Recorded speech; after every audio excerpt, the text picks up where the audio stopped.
épuisés repartent avec ta puissance, ta force. Merci pour ta présence dans le nom précieux et merveilleux de Jésus. Amen. Amen. Alléluia.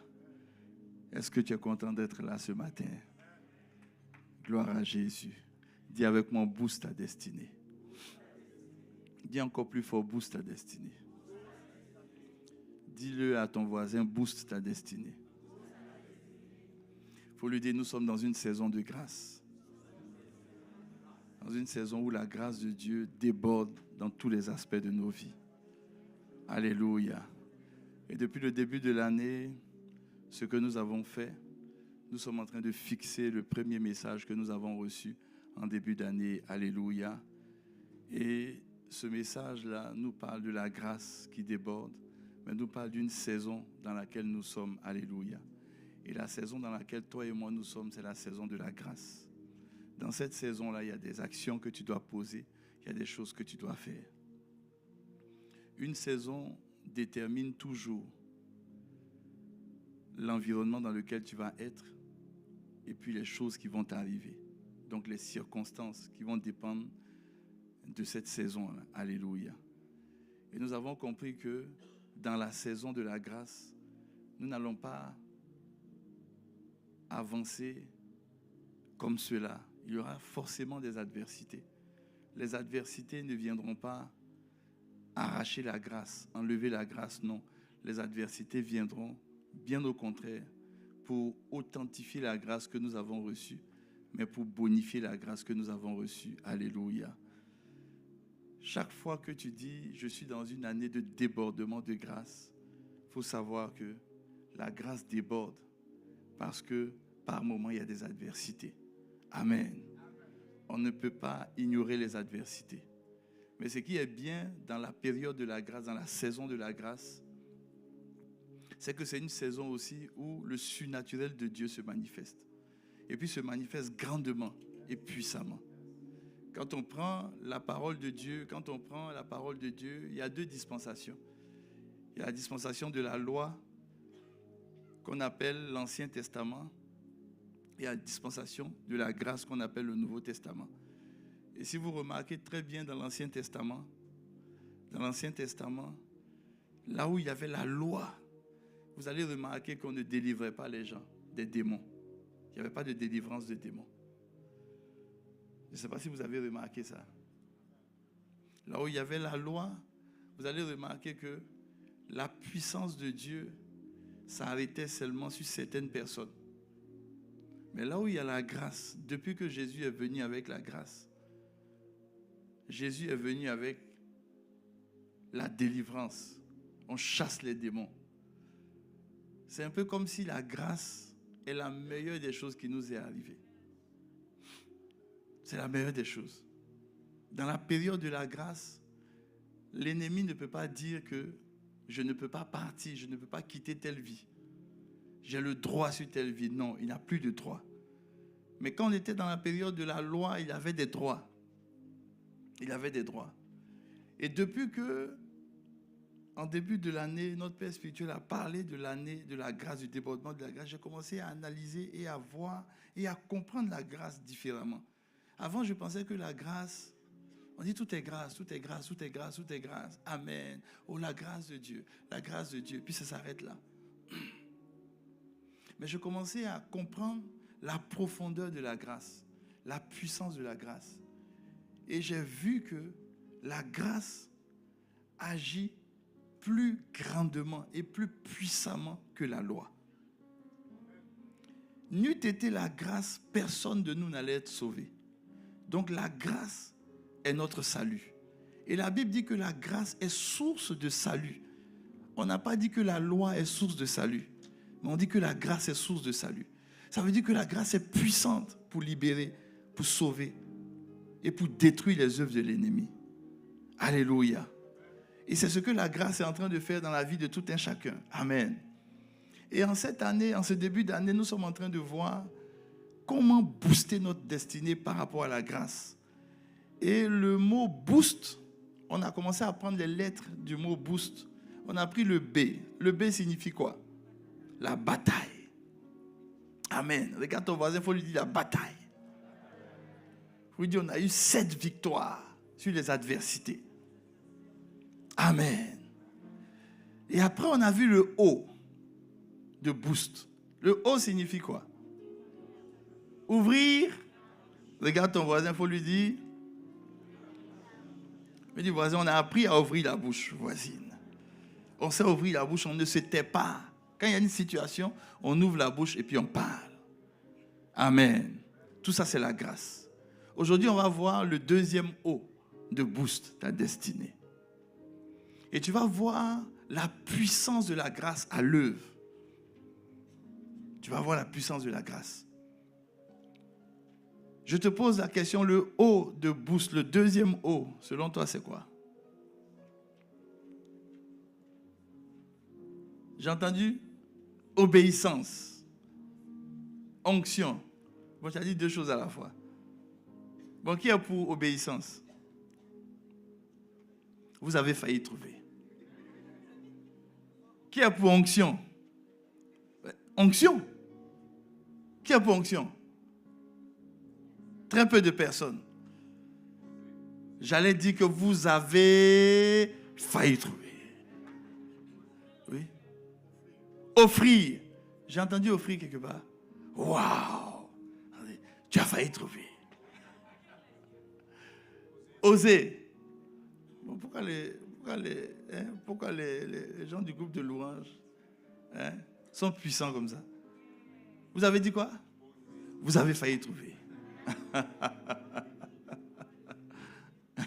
Ouvrir.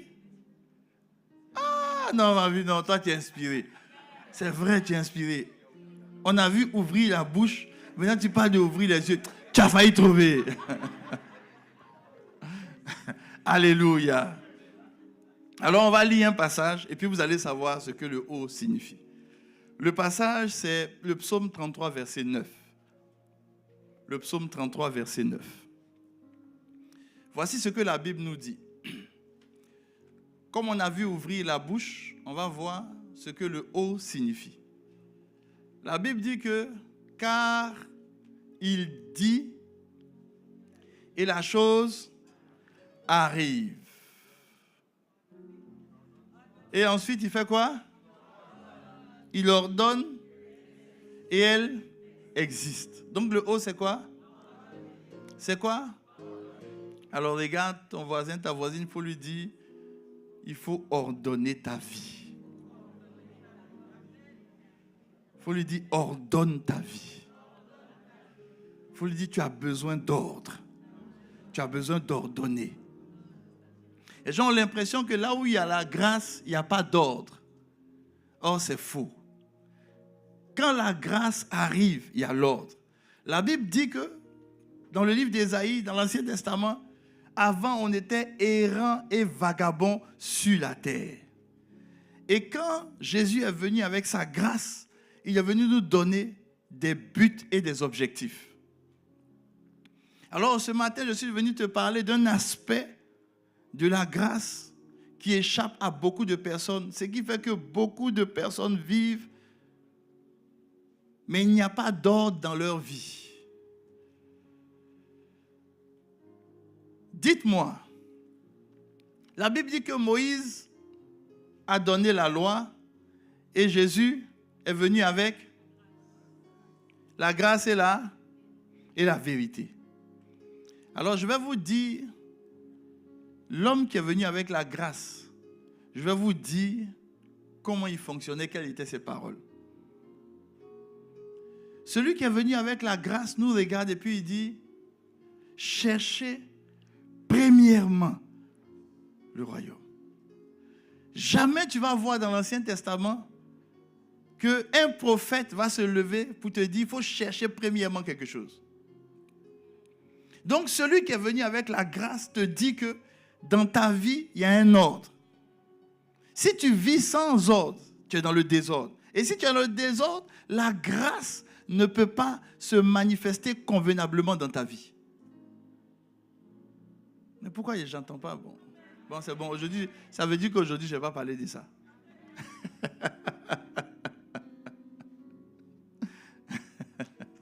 Les amis, Jésus qui est venu avec la grâce. Est-ce que vous savez que Jésus ne vivait pas dans le désordre? Oui, c'est lui qui nous a dit, si tu mets la main à la charrue et que tu regardes où ça, c'est que tu n'es pas digne ou propre au royaume. Pourtant, il nous a dit, cherchez premièrement quoi? Le royaume et sa justice. Amen. Maintenant, regarde ton voisin, il faut lui dire, voisin, on nous demande de chercher le royaume et sa justice. Maintenant, la Bible nous dit en 2 Corinthiens 5 que toi et moi, nous sommes la justice de Dieu.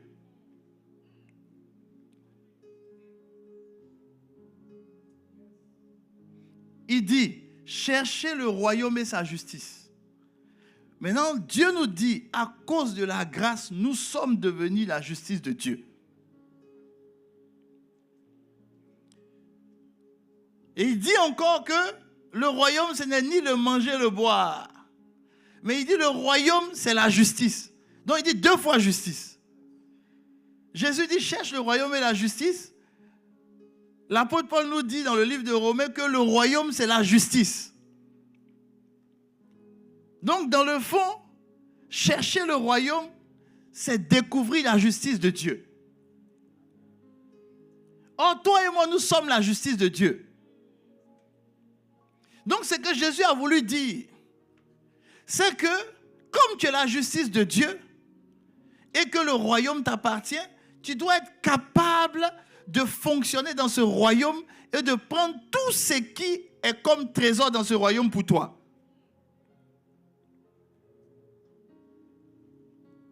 Mais comment tu peux prendre dans ce royaume ce qui est à toi si tu n'es pas ordonné, organisé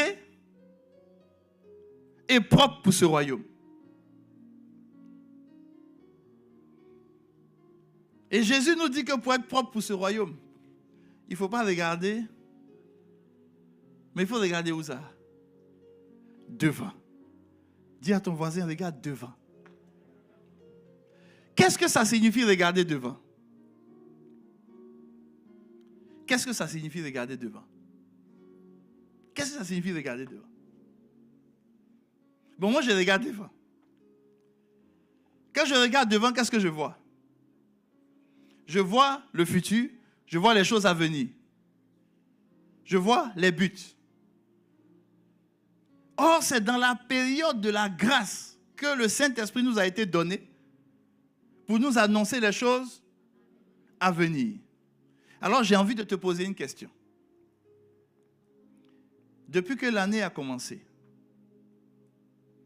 est-ce que tu t'es assis pour mettre sur papier les objectifs de ton année? Pose la question à ton voisin. Certains disent, oh non, la grâce me suffit. La grâce me suffit. Je vais lui demander. Objectif spirituel. Objectif familial. Objectif social. Professionnel. Objectif de forme. Est-ce que tu t'es déjà assis? Je vous ai parlé de la météo. Je vous ai dit que la grâce nous permet de comprendre la météo. Mais est-ce que vous savez que quelqu'un qui a la météo mais qui ne sait pas ce qu'il va faire de sa journée, la météo ne lui sert à rien?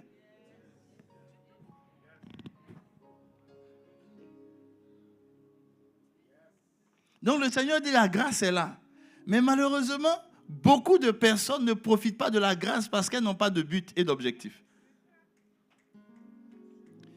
La Bible dit que Jésus est venu avec la grâce. Mais est-ce que vous savez que Jésus, là, quand tu veux l'obliger à faire quelque chose, il te regarde et puis il dit mon heure n'est pas encore. Ça veut dire qu'il avait plus de buts que personne d'autre. Mais c'est lui qui transportait la grâce. Donc tu ne peux pas dire que toi tu as une année de grâce. Maintenant quand on te pince, on dit quels sont tes objectifs? Tu dis moi la grâce c'est moi, la grâce. Alléluia, la grâce. Regarde ton voisin, il faut dire la personne dont le pasteur parle. Non, malheureusement, elle est sur la toiture. Alléluia. On te touche, tu dis, ah, les amis, L'apôtre Paul dit ceci. Écoute-moi très bien. Écoute-moi très bien. Écoute-moi très bien. Il dit, avant de vous dire ça, je vais vous dire autre chose. J'ai encore beaucoup de temps, je vais vous dire autre chose. Quand tu lis l'Ancien Testament de la Genèse jusqu'à Malachie, jamais il est dit dans l'Ancien Testament que toi et moi, on a la capacité de racheter le temps. Jamais. Jamais. Mais quand tu lis le Nouveau Testament, quand la grâce est venue, la Bible dit que on peut racheter le temps. Mais comment on rachète le temps? Si tu ne sais pas quoi faire avec ton temps.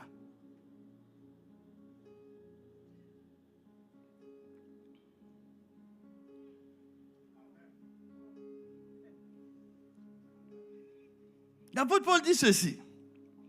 Ne vous inquiétez de rien, mais en toute chose, faites connaître tous vos besoins à Dieu ensuite,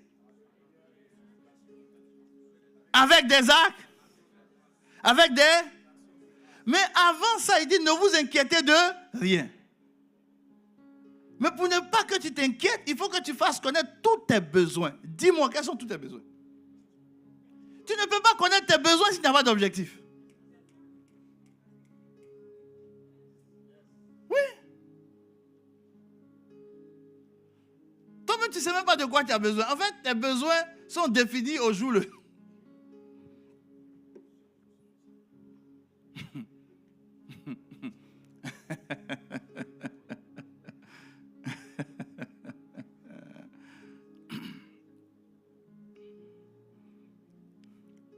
Regarde ton voisin, il faut lui dire, il dit et la chose arrive. Il ordonne et ça existe.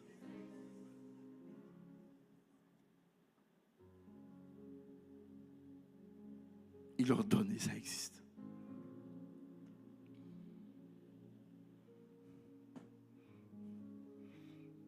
Je suis venu te dire ça. Quels sont tes plans, tes objectifs pour cette année? Beaucoup d'enfants de Dieu pensent qu'avoir un objectif, ce n'est pas vivre par la foi. C'est faux. C'est faux. Bien au contraire. Bien au contraire. Je sais que quand j'allais te parler aujourd'hui, tu allais être très silencieux. Touche ton voisin. Dis voisin, on a un exercice à faire.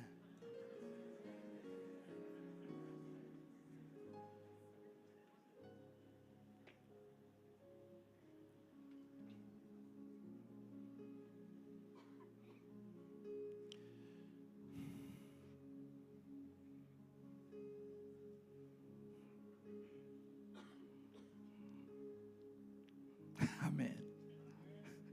Amen. Amen. Amen. Amen. Dis encore un puissant Amen. Dis encore un puissant Amen. Dis un puissant Amen. Les amis, Jésus envoie ses disciples. Il les envoie. Il dit, allez prêcher. Mais il leur dit, en route, ne saluez personne. Vous savez pourquoi les pharisiens le combattaient? Parce qu'ils ne vivaient pas dans le désordre. Tout ce qu'ils faisaient était très bien planifié. Il les envoie et dit ne saluez personne en chemin. Ça veut dire que quand vous allez,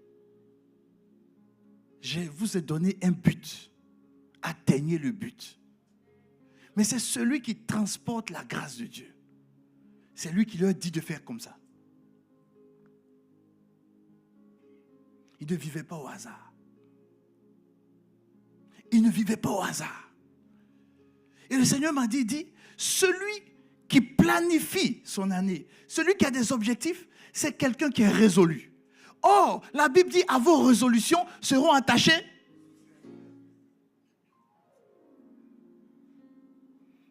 Tu ne peux pas avoir de résolution si tu ne sais même pas où tu t'en vas. Tu ne sais même pas si dans l'année, tu vas venir les mercredis au culte. C'est quand le pasteur dit, venez au culte, c'est là que tu viens. Donc, tu n'as même pas résolu. Donc, tu n'as pas d'objectif. Donc, comment, sans objectif, sans résolution, tu peux avoir un succès? Zéro. Et année après année, on proclame des choses, on déclare des choses. Mais ce que tu dis arrive, mais ça n'existe pas. Ça existe quand tu ordonnes. Tant qu'il n'y a pas d'ordre, il n'y a pas de miracle. Les amis, pour que Jésus fasse la multiplication des pains, il a pris les gens, il les a ordonnés, il les a placés, il les a disposés, il les a fait asseoir par ordre.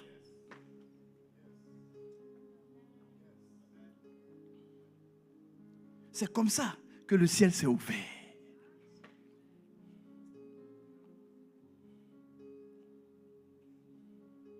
Je disais au Seigneur, je dis, mais bon, par la grâce de Dieu, ce n'est pas trop le cas ici. Une année, c'était le cas. Une période, c'était le cas. Le Seigneur a attiré mon attention sur Proverbe 33. Regarde ton voisin. Je dis, voisin, dire que le pasteur nous parle. Hein? Non, Proverbe 3, pardonnez. Allez-y à Proverbe 3, verset 9 à 10. Je dis, voisin, voisine. On dirait qu'il nous parle. Hein?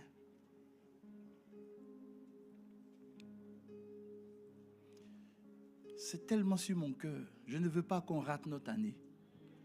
Il ne faut pas rater ton année. Il ne faut pas vivre dans une forme de, tu vois, de doux rêve. Jésus est la grâce. Jésus vit en toi et moi. Chaque fois qu'on prend la Sainte Seine, Jean 6 nous dit que parce que tu manges son corps, tu bois son sang, tu demeures en lui, lui demeure en toi. Donc les amis, on est dans des réalités spirituelles dangereuses. Mais le problème, c'est que rien n'existe. Parce que quand tu prends la majorité de ceux qui doivent faire exister les choses, rien n'est ordonné dans leur vie. Oh, la Bible dit que je connais les projets que j'ai formés sur vous. Projets de paix. Oh, ma Bible encore dit que Dieu est un Dieu d'ordre et non de désordre. Parce que là où il y a le désordre, il n'y a pas la paix. Il n'y a pas la paix. Donc je dis, mais Seigneur, Proverbe 3. Il dit quelqu'un qui est ordonné, il dit, Jésus est venu, il dit, cherchez premièrement. Ça veut dire que Jésus sait que l'ordre fait exister les choses. Il dit dans le livre, dans le Proverbe, voici ce que le sage dit. Le sage dit, si tu honores l'Éternel avec tes biens et avec les prémices de ton revenu, il dit alors. Alors quoi? Alors, rempli de quoi? Et tes cuves? Ça veut dire que quand il n'y a pas d'abondance, ça veut dire quoi? Ça veut dire que les gens n'ont pas honoré Dieu. Les amis, il y a une différence entre donner à Dieu et l'honorer. Honorer, c'est lui donner la première place. Donner, c'est donner ton superflu. C'est pour ça que la première fois où Jésus s'est arrêté pour observer, il a observé ceux qui donnaient de leur superflu et il y a une femme qui a donné de son nécessaire. Quand vous lisez, vous avez l'impression qu'en fait, c'est la traduction qu'ils ont utilisée. Mais la traduction originale ne dit pas qu'elle a donné tout ce qui lui restait pour vivre. Non. Non, parce qu'après elle va vivre de quoi? Non, elle va mourir le lendemain. Non. Le nécessaire et puis le superflu, c'est deux réalités. Le superflu, c'est quand tu as fini de faire tout ce que tu veux, le reste là. Maintenant, tu dis, bon, maintenant on peut penser à la dîme de Dieu. Ah, c'est superflu. Ça veut dire que tu es désordonné. Dieu n'est pas dans tes ordres de priorité. Il n'est pas celui que tu honores. Tu honores plus tes factures, tu honores plus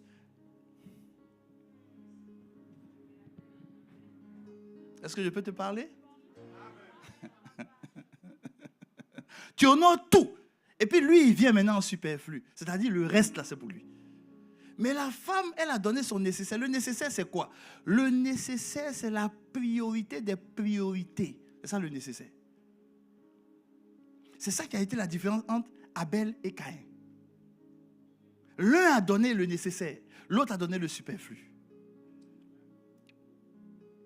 Et Dieu dit, si tu le fais, tes greniers seront dans l'abondance. Laisse-moi t'expliquer une réalité, s'il te plaît. Beaucoup de personnes pensent que la dîme, elle est faite pour t'enrichir. Je suis venu t'annoncer la mauvaise nouvelle. La dîme, ce n'est pas fait pour t'enrichir. Là, mettez-moi Malachie, s'il vous plaît, quand on parle de la dîme. Je ne sais pas pourquoi le Saint-Esprit veut que je te parle de ça. J'ouvre une parenthèse. Tu connais mes parenthèses où? J'ouvre une parenthèse extraordinaire que j'ai fermée tout à l'heure. Malachie. On dit apporter à la maison du trésor tout quoi? Écoutez-moi très bien, écoutez-moi très bien, écoutez-moi très bien. Est-ce que vous savez que le terme la maison du trésor, ça a une signification en hébreu qui n'a rien à voir avec ce que tu es en train de lire? Vous savez, écoutez-moi bien encore. Les chrétiens que nous sommes, qui marchons avec le Seigneur, qui avons la Bible pour support, est-ce que vous savez que on est beaucoup ignorants des principes de Dieu, pourtant le monde fonctionne avec les principes de Dieu. Les nations gèrent avec les principes de Dieu. Les pays gèrent avec les principes de Dieu. Je vais t'expliquer ce que ça signifie la maison du trésor. La maison du trésor, ça veut tout simplement dire le trésor public du royaume. Or, le trésor public d'un pays, les amis, le trésor public n'est pas fait pour t'enrichir. Le trésor public est fait pour créer des routes pour que toi, tu puisses circuler. Le trésor public est fait pour créer une atmosphère pour que tu puisses faire tes affaires. Le trésor public est fait pour entretenir les hôpitaux pour que tu ailles là-bas. Le trésor public est fait pour créer les écoles. Ça veut dire quoi? Ça veut dire que lorsque tu apportes ton argent dans le trésor public, il y a une atmosphère qui se crée pour que tu puisses faire tes affaires. Il y a une atmosphère qui se crée pour que tes enfants soient éduqués. Il y a une atmosphère qui se crée pour que toutes tes affaires fonctionnent. Ce que les gens ne savent pas. Ils ont l'impression que quand tu donnes, en même temps tes poches sont remplies. Laisse-moi te dire, tes poches ne sont pas remplies. Mais la mauvaise nouvelle dedans, c'est que quand tu dois au trésor public, ils se servent sans te demander la permission.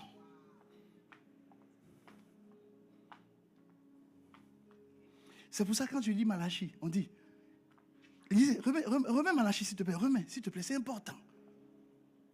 On dit, il dit, vous verrez si je n'ouvre pas quoi. Il n'a pas dit, je vais vous donner l'argent. Les écluses des cieux, c'est quoi? Le trésor public te donne accès à l'administration du pays. Donc quand il dit, j'ouvre les écluses des cieux, il dit, je te donne accès à toute l'administration du ciel.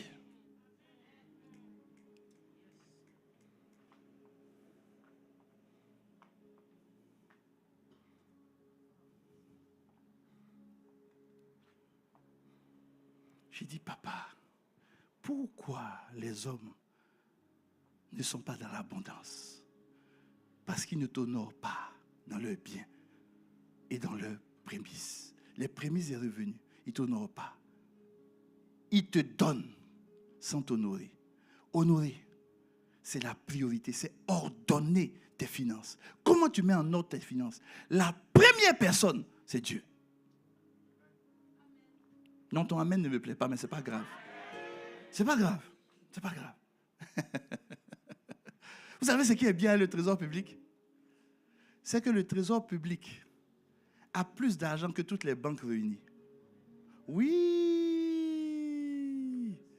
Alors le Seigneur m'a expliqué ceci. Il m'a dit,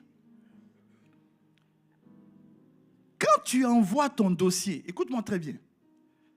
Tu dis, j'ai un gros projet dans ce pays-là. Je veux créer des écoles. J'ai besoin du soutien du trésor public. Quand tu viens voir le trésor public pour dire, soutenez-moi dans le grand projet que j'ai, ça coûte combien ton projet? Oh, ça fait 12 milliards. Aucune banque ne veut me donner 12 milliards. C'est normal. Viens nous voir, on va te donner. Parce que tu es dans le pays et le trésor public, c'est aussi pour toi. Mais la première des choses qu'on fait, on veut voir si toi-même tu es à...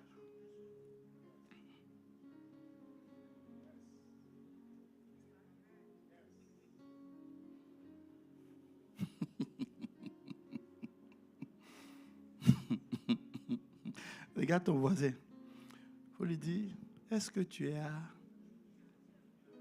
Je n'ai pas terminé ma question. Le voisin a terminé pour toi. C'est moi, je n'ai rien dit. C'est ton voisin qui a dit. Est-ce que tu es à... Voisin, regarde ton voisin. Il faut lui dire, est-ce que tu es à... Regarde ton voisin. Il faut lui dire, est-ce que tu es à...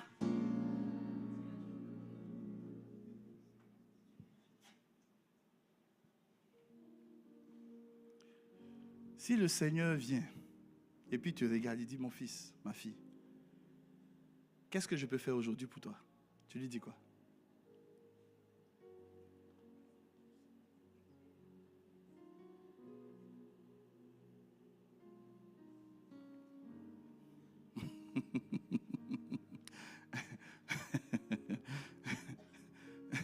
Bon.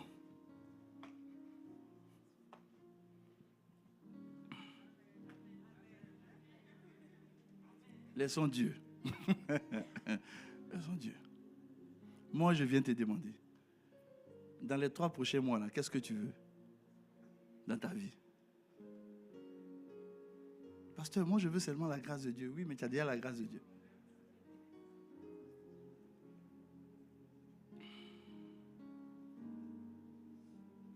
Jésus dit, écoutez-moi très bien. Voici ce que la grâce dit. Ce n'est pas ce que la loi dit, mais ce que la grâce dit. La grâce dit, à celui qui a, on lui en donnera et il sera dans l'abondance. À celui...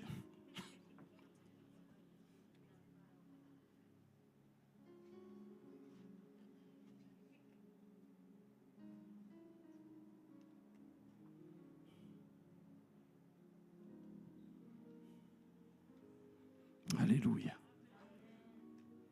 Je veux que là où tu es, tu baisses la tête. Demande à papa de t'aider.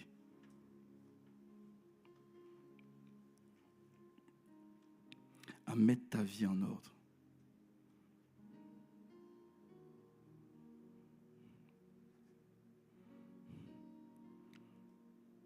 Dis Seigneur,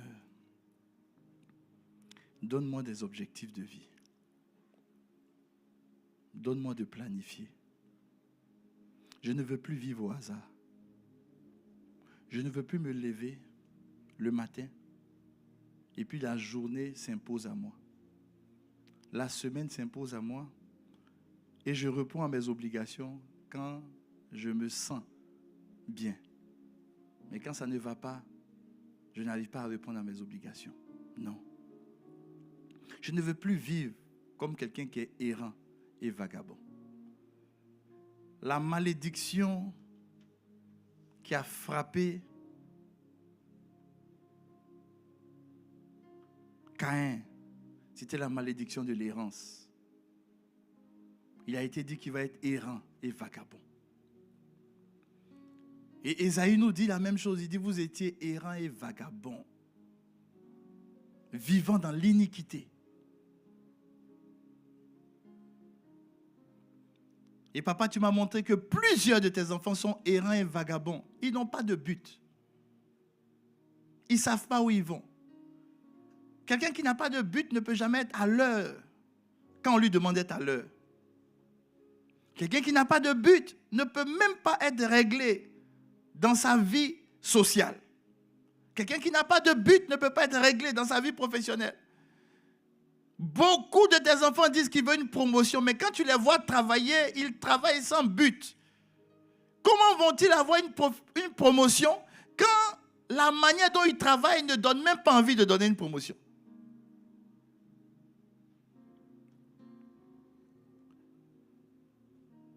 Ta grâce on ne doit pas la saisir en vain. Non. Tu dis de ne pas prendre la grâce en vain. Ta parole dit que la grâce nous enseigne. La grâce nous enseigne. Et il y a un homme qui était rempli de la grâce. Il dit, je vais travailler plus que, non pas moi, mais la grâce de Dieu en moi, l'apôtre Paul. Mais c'était un homme réglé, un homme qui savait courir.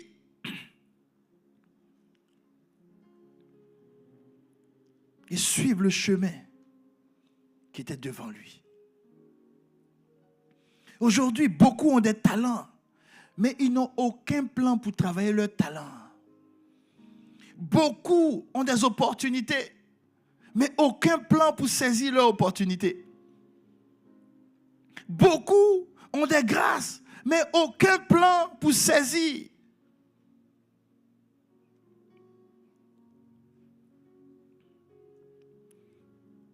Beaucoup ne savent même pas t'honorer avec ce que tu leur donnes. Parce que leur vie est tellement désordonnée que quand ils reçoivent quelque chose, ça va d'abord dans les urgences. Donc tu n'es pas la priorité. Tu n'es pas celui qu'ils honorent. Beaucoup honorent les échéances que de t'honorer toi. L'abondance échappe à beaucoup de tes enfants. L'abondance dans tous les aspects. Parce que beaucoup ne t'honorent pas.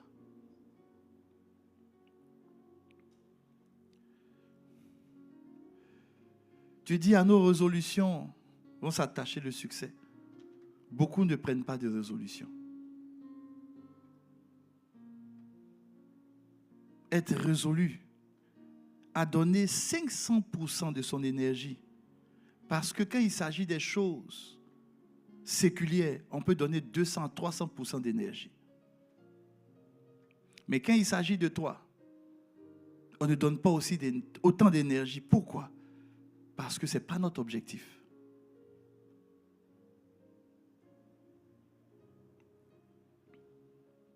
Quels sont, pendant que tu es en train de prier, tu dis, Seigneur, donne-moi des objectifs pour ma famille.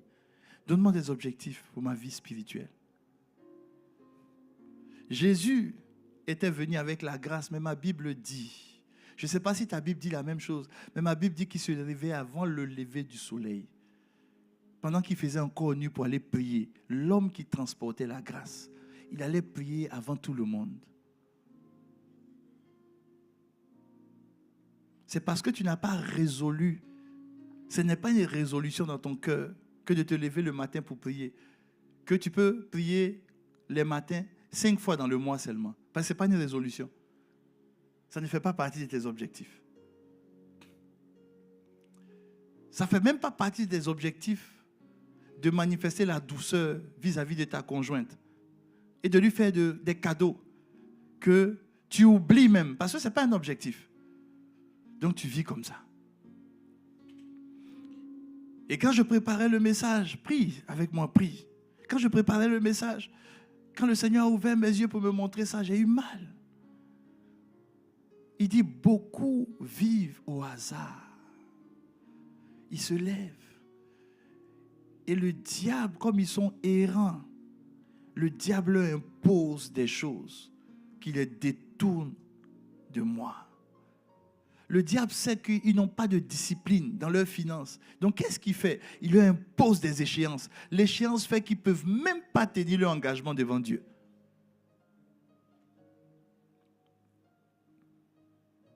Il sait qu'ils sont capables de se battre pour un salaire, mais ils ne sont pas capables de se battre pour être avec lui.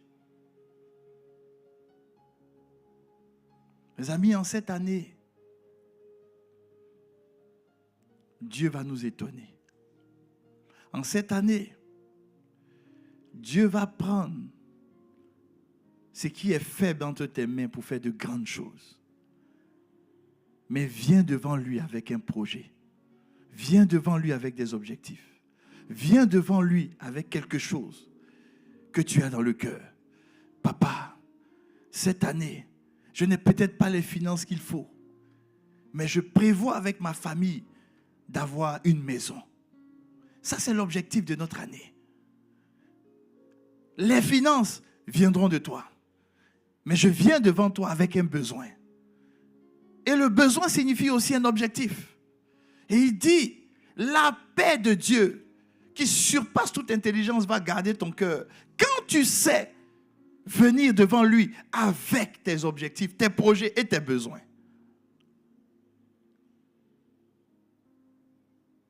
Papa, nous voici. Nous voici.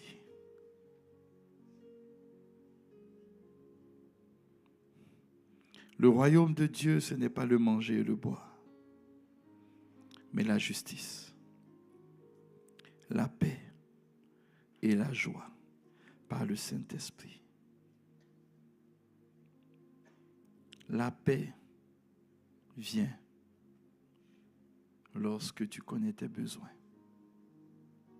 et que tu as des objectifs clairs que tu mets entre les mains de ton Dieu. La paix vient lorsque tu es une personne résolue.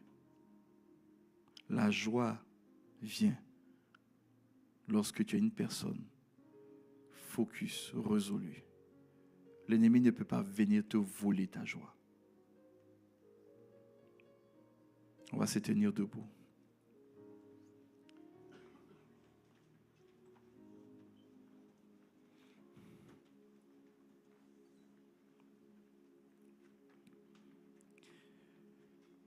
Si tu as des objectifs familiaux, on va prier pour les objectifs familiaux.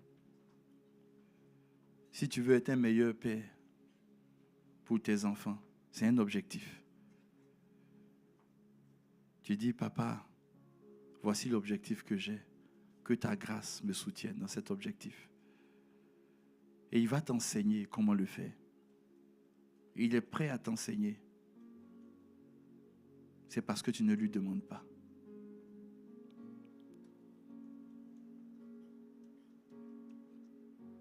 L'apôtre Jacques dit, vous ne recevez pas parce que vous ne demandez pas.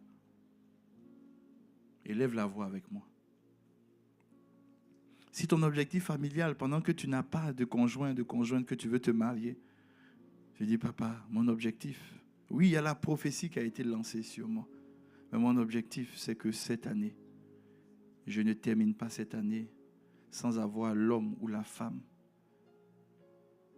que dans ta promesse, tu m'as dit me donner. Et pendant que tu lui dis cela, il va te dire comment fonctionner avec l'objectif.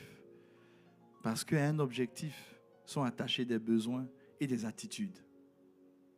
Il te dira, parce que c'est ce que tu veux, il va falloir que tu changes, commences à changer ton langage. Parce que le langage que tu as éloigne les gens. Ça ne les rapproche pas. Il va te dire, commence à changer ta manière de fonctionner, ta manière d'être avec les gens. Parce que ta manière d'être peut faire fuir. Un objectif te donne toujours une sagesse pour accomplir l'objectif. Et le Saint-Esprit est prêt à te donner cette sagesse. Pendant que tu es en train de prier, la sagesse du Saint-Esprit est avec toi.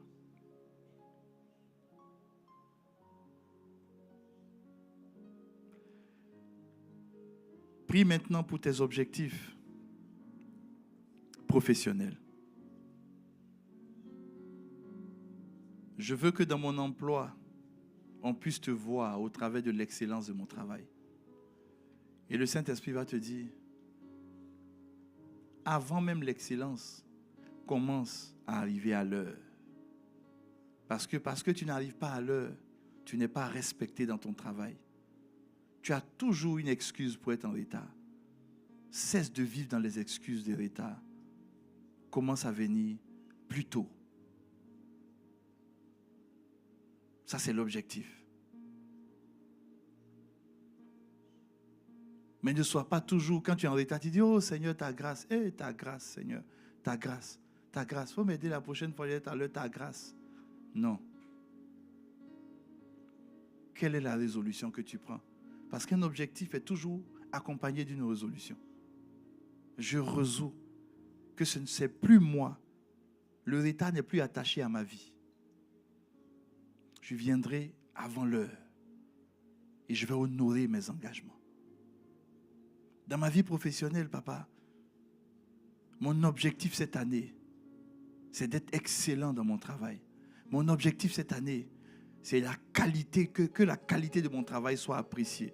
Mon objectif cette année, c'est de ne pas jeter l'éponge. Chaque fois, je jette l'éponge et je change d'emploi, je change d'emploi. Cette fois, je ne change pas d'emploi. Toi-même, Jésus, tu as tenu pendant toutes ces années-là, au milieu des personnes qui n'étaient pas des personnes bien, au milieu des pharisiens, des personnes qui étaient remplies de péchés.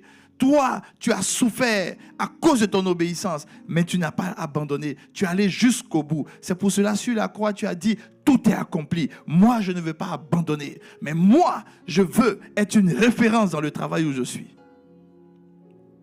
Ça, c'est ton objectif. La grâce de Dieu va se saisir de ton objectif et te donner des résolutions. Papa, cette année, des objectifs financiers, cette année, je ne veux plus négocier avec la dîme, négocier avec le trésor public du ciel, du royaume de Dieu. J'appartiens à ce royaume. Je suis ta justice.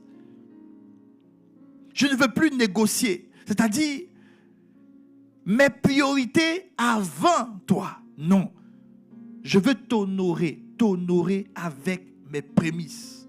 Je veux t'honorer avec les prémices de mon revenu. Ce que je reçois, je veux t'honorer. Papa, parce que le diable a fait de telle sorte que dans le monde, avant même que le salaire vienne dans ma poche, l'ennemi a déjà fait de telle sorte que le gouvernement a déjà pris ce qu'il doit prendre. Pourquoi moi je négocie avec toi? Physiquement, je négocie avec toi.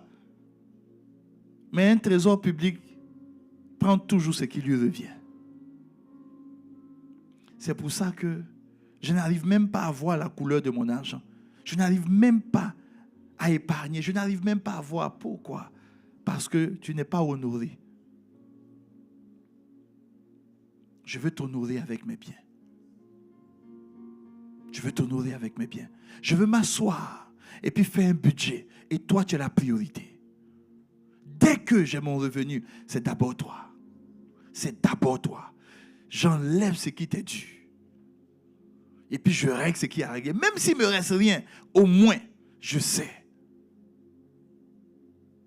que le trésor public du royaume de Dieu met toutes ses ressources à ma disposition. Et ces ressources sont illimitées. Ces ressources, ce n'est pas seulement l'argent, mais c'est la grâce aussi. Avoir la grâce des hommes, c'est aussi une ressource qui appartient au trésor public. La paix, c'est une ressource qui appartient au trésor public. Le trésor public finance l'armée pour qu'on puisse travailler en paix, pour qu'on puisse faire nos affaires en paix. C'est ce que le trésor public fait. Donc le trésor public de Dieu, le trésor public, oui.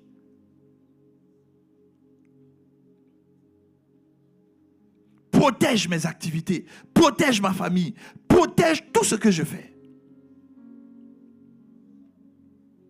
Mes objectifs maintenant, au niveau de la formation, de l'apprentissage. Je veux toujours apprendre. Je ne veux pas cesser d'apprendre. Je ne veux pas croire que je suis arrivé avec le don que tu m'as donné. Je ne veux pas penser que parce que j'arrive à prêcher un peu, je suis arrivé. Non, je veux être constamment en train d'apprendre. Constamment en train d'apprendre. C'est mon objectif cette année. Je veux apprendre. Je veux apprendre. Apprendre. Apprendre. Apprendre. Apprendre. Cette année, papa, je t'ai demandé de me permettre d'oublier tout ce que j'ai pu écrire, tout ce que j'ai pu faire, tout ce que j'ai pu connaître. Mais que je sois comme un enfant émerveillé encore devant ta parole, devant la simplicité de ta parole. Cette année, je t'ai demandé juste la simplicité de ta parole. Je veux apprendre, apprendre, apprendre. Ça, c'est mon objectif. Donne-moi d'être résolu à apprendre. Cette année, certainement, dans le cadre de l'apprentissage, tu as dit, Seigneur, je veux faire porteur de vie, je veux faire académie. Mais tu as commencé. Comme tu n'avais pas d'objectif, comme tu n'étais pas résolu, tu as commencé à laisser tes occupations prendre le pas. Prendre le pas. Souvent même, tu t'es retrouvé en train de choper. de faire du shopping au lieu d'assister au cours le samedi matin parce que tu n'étais pas résolu. Et le diable est content parce que tu es errant. Ta vie est une errance, tu vagabondes. Et le diable est content. Il dit, voici quelqu'un qui ne va même pas catcher la grâce. Mais aujourd'hui, le Seigneur m'a dit, dis à mon peuple qu'ils doivent être des personnes qui ont des objectifs déterminés, résolus. Quand on vient les voir, ils disent, mon heure n'est pas encore arrivée pour faire telle ou telle chose. Jésus en est venu, il dit, il faut être roi. Il dit, non, ce n'est pas mon objectif cette année. Et le Seigneur me charge de te dire ceci. Pour certaines personnes, tu n'es pas prêt à avoir une promotion. Même quand on va venir te proposer la promotion, toi-même tu sais que la promotion, tu ne peux pas parce que tu as un engagement à l'église, tu as un engagement dans ta maison, tes enfants, mais tu ne peux pas accepter la promotion. Mais comme tu n'as pas d'objectif, comme l'objectif ce n'était pas le bien-être de ta famille, ton service à l'église, tu acceptes la promotion et ça t'éloigne de la maison de Dieu, ça t'éloigne de ta famille. Pourtant, en début d'année, tu t'étais engagé. Et le diable est content, il se réjouit, il dit, voici. Il a peut-être son salut. Mais ce que je lui ai donné n'est pas... ce que Dieu lui a donné ne peut pas être efficace pour aider d'autres personnes. Prie, s'il te plaît. C'est très important. C'est très important. Nous devons réussir notre année. Papa, merci pour ta parole. Merci pour ta présence. Merci parce que c'est toi qui boostes notre destinée. Merci parce que ce que nous avons entendu aujourd'hui, sans ta grâce, nous ne pouvons pas nous asseoir et puis établir les objectifs. Ces 5 types d'objectifs. Objectifs spirituels, familial, professionnel, social, financier et objectifs de formation. Nous ne pouvons pas les établir si on ne bénéficie pas de ta grâce. Que ta grâce nous donne de travailler davantage et d'avoir de meilleurs résultats. Merci pour ta grâce dans le précieux nom de Jésus. Et ensemble on dit un puissant Amen. Acclamons Jésus. Alléluia. Gloire à Jésus.